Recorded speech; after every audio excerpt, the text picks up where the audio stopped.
آج رمضان کی 27ویں اور 29ویں شب میں اپنے والدین کے لیے یہ خوبصورت دعا ضرور پڑھیں۔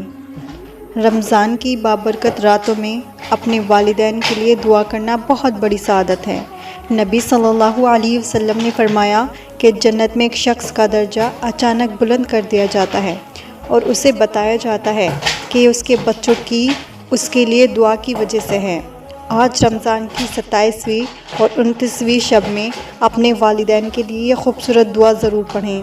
ربنا اغفر لی ولوالدی وللمؤمنین یوم یقوم الحساب۔ ترجمہ ہے اس کا، اے ہمارے رب، مجھے بخش دے، میرے والدین کو بخش دے اور تمام ایمان والوں کو جس دن حساب قائم ہوگا۔ اپنے والدین کے لیے دل سے آمین ضرور لکھیں اور اس ویڈیو کو زیادہ سے زیادہ شیئر کریں تاکہ سب تک یہ دعا پہنچ سکے اور آپ کو بھی ثواب ملے۔ جزاک اللہ خیر۔ کمنٹ میں آمین ضرور لکھے گا۔